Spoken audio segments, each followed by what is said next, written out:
The first time I understood that something was wrong, I was already in the chair, chin tilted, hands numb from the too bright lamp hovering over me like a sun that had forgotten how to be gentle. The hook, when he reached for my mouth, his fingers smelled of old metal and rain. Not the clinical, citrus-clean scent I expected, but something coppery and patient, as if the air itself had been waiting. I should have left the moment the receptionist's phone went unanswered for the third time, and a single, wavering waiting room clock kept swallowing minutes without offering any consolation. But appointments are obligations, and obligations make us patient in dangerous ways. The room smelled of antiseptic and something older, old leather and paper, the ghost smell of a place that has done the same thing for too many years. The chair creaked in a way I had never heard before, a low complaint that made my teeth feel like they were listening. He appeared without a name. The assistant, if you can call the shadow who crossed the doorway an assistant, didn't speak. The lamp threw him into relief. A white coat buttoned down the side like an old surgeon's apron, hands too long, knuckles knobby with a peculiar neatness, as if each joint had been cataloged and preserved. He moved with the unhurried precision of a clockmaker. When he smiled, if that is what his face had been doing at all, the movement didn't meet his eyes. His mouth was a map of seams and healed folds under the fabric of a mask. I remember thinking, absurdly, that the mask looked stitched on, not tied. Small things piled up like loose teeth. The X-rays on the wall were not haphazard like mine always were. They were too organized, rows of them, labeled in a hand that trembled at the edges. The instrument's tray gleamed with tools I could name, and others I could not. One of them had a curve like a bird's beak. He picked it up as if it were a page in a book he had been reading for years. He spoke once, a sound like a throat clearing in another room, and the syllables dissolved before they could become words. I felt my pulse in my molars. The light above me buzzed in a rhythm that matched my heartbeat, making everything seem like a thermometer measuring how much fear fits in a room. There was a slow, steady scraping somewhere behind a door I hadn't noticed before, and it synchronized with the way his hand hovered over my mouth, deliberate, patient, familiar. When he leaned in, the room cooled.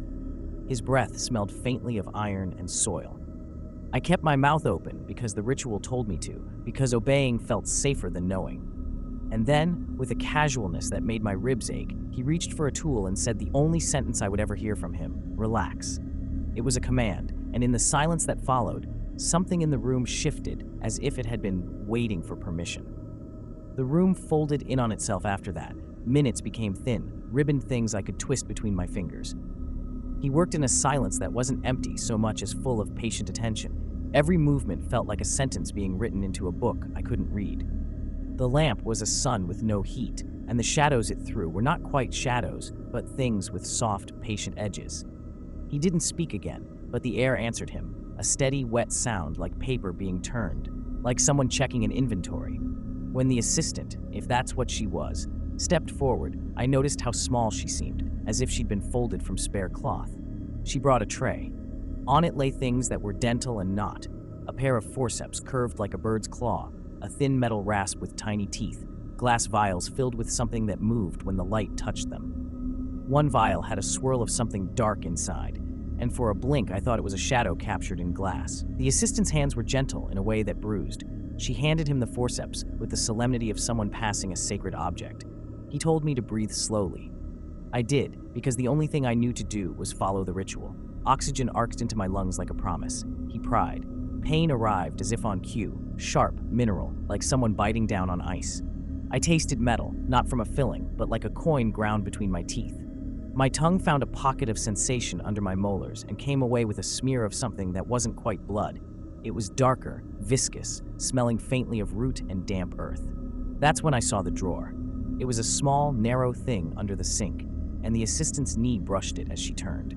For a stupid, human second, I believed I had imagined it. Then she turned away, and the drawer's edge gleamed with old varnish. I felt absurdly protective of the thought that perhaps I could still choose to look or not. I forced my eyes and watched her slide a hand inside, and then, as if she suddenly remembered her role in a play she'd performed 1,000 times, she scooped something out and placed it on the tray. It wasn't just a tooth. It was a shape like a tooth, yes, but with a surface scored in tiny grooves, letters or marks too small for me to read without a microscope. He held it up to the light. It hummed. The sound was almost music, thin, high, and it reverberated against my molars in a way that felt like recognition. I tried to speak, and my voice found only the rustle of paper. Then he leaned so close I could see the texture of his face. Not skin, but stitched layers, pale and taut, the seams like geography. His eyes were pits that reflected the lamp, and in them I saw, for a breath, myself in a waiting room I no longer remembered. He set the scored tooth back down, and with the casualness of a man cataloging his collection, he opened a thin folder. Names, so many names, scrawled in different hands, dates stacked over years. My name was there, but beside it were other names I had known and not known. Childhood nicknames, a street name I had used once, a number that could have been a social security number or a locker code. Each entry had a small notation: preserved, returned, blooming. I felt the room tilt. Memories, if they were mine, flickered like slides. A birthday cake melted into a dental chair, a lullaby turning into the buzz of a drill. When he looked up, the smile didn't reach anywhere a smile should reach. He said softly, as if telling me a private truth, "You keep coming back." The words weren't accusatory, they were expectant, like one might say the weather. And in that expectant tone, there was the implication that this was not the first time I had answered. Panic is a physical thing. It arrives as a tightening behind the sternum, a sourness that floods the throat and makes the air taste like coins. I tried to pull my hands free, my wrists barely slid under the armrests, but every movement felt measured, as if the chair itself had learned how I moved long ago and now moved with me. He worked with a patience that became cruelty. Each motion was a deliberate punctuation in a sentence I couldn't finish. The rasp tasted of metal and old wood when it touched a crown, and the sound it made was less a sound than a memory of a sound, a lullaby played backward. "Do you remember your first visit?" he asked, not looking at me. His voice had the kind of neutrality that can be more violent than anger. I couldn't answer. My mouth had the varnished, unnatural dryness of cotton. The assistant's fingers found my jaw with tenderness, so practiced it felt like a morphine lull. She pressed, aligning my head to some internal compass I hadn't noticed before. The lamp hummed. The drawer with its varnished edge sat open like a confession. He slid a mirror under my tongue, and I saw, reflected in the small glass, not my teeth, but a line of things arranged like relics in a tomb. Fragments of enamel, tiny curved implements, a small coin with the edge filed away. For a moment, my sense of time snapped. Images, perhaps memories, perhaps not, cascaded. A child hiding under a blanket while a storm swallowed the house. A street with one lamp and the echo of footsteps.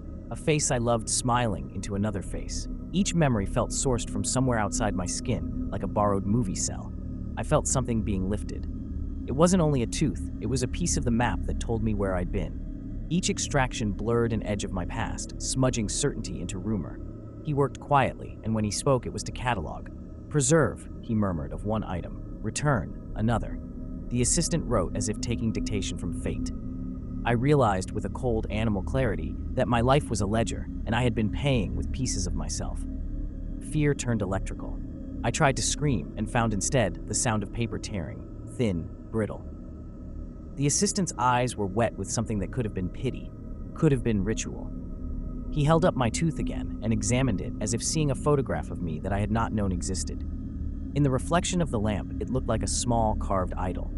He placed it in a little jar and sealed the lid with a tiny, deliberate press. He closed the folder and slid it toward me.